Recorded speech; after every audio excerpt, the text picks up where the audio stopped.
O Espírito Santo e a autoridade das Escrituras.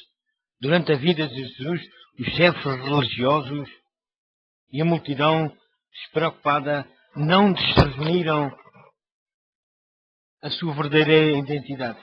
Alguns acharam que ele era um profeta, como João Batista, Elias ou Jeremias. Simplesmente um homem. Quando Pedro confessou que Jesus é o Cristo, o Filho de Deus vivo, o Mestre fez notar que foi a iluminação divina que tornara possível a sua confissão. Paulo salienta esta verdade. Ninguém pode dizer que Jesus é o Senhor senão pelo Espírito Santo. O mesmo acontece com a palavra de Deus escrita.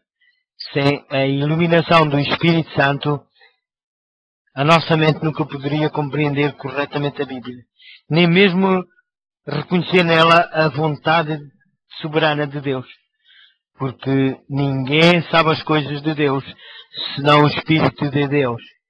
Segue-se que o homem natural não compreende as coisas do Espírito de Deus, porque lhe parecem loucura, e não pode entendê-las, porque elas se discernem espiritualmente. Consequentemente, a palavra da cruz é loucura para os que perecem.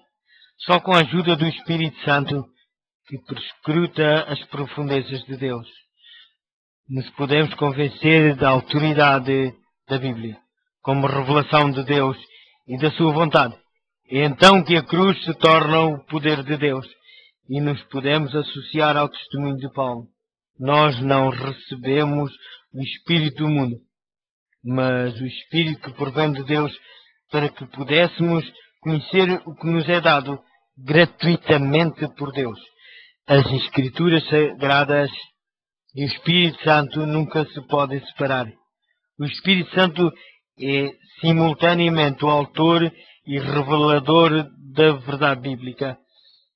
As Escrituras, a autoridade das Escrituras na nossa vida aumenta e diminui de acordo com o conceito que temos de inspiração.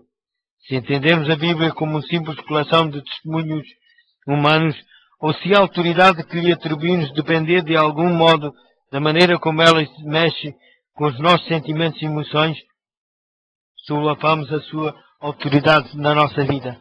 Mas quando discernimos a voz de Deus, falando por intermédio dos escritores, por mais fracos e humanos que eles tenham sido, as Escrituras tornam-se autoridade absoluta em matéria de doutrina, admoestação, correção, instrução e justiça. O âmbito da autoridade escriturística. As contradições entre a Escritura e a ciência resultam frequentemente da especulação. Quando não conseguimos harmonizar a ciência com a Escritura, é porque temos uma compreensão imperfeita, quer da ciência, quer da revelação, mas corretamente entendida, e estão em perfeita harmonia. Toda a sabedoria humana se deve submeter à autoridade da Escritura. As verdades bíblicas são a norma pela qual todas as outras ideias devem ser provadas. Julgar a palavra de Deus por padrões humanos finitos é como tentar medir as estrelas com um metro. A Bíblia não se pode submeter a normas humanas. É superior a toda a sabedoria e literatura humana. Ao contrário de julgar a Bíblia, todos serão julgados por ela, pois é o padrão do caráter e a prova de toda a experiência e pensamento. Finalmente, as Escrituras têm autoridade até mesmo sobre os dons que procedem do Espírito Santo, incluindo o de ser guiado pelo dom da profecia ou de falar em línguas. Os dons do Espírito não substituem a Bíblia. Devem, com efeito, ser provados pela Bíblia.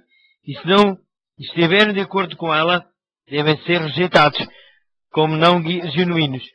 Há lei e ao testemunho. Se eles não falarem segundo esta palavra, nunca verão a alva. Encontramos em Isaías, capítulo 8, versículo 20.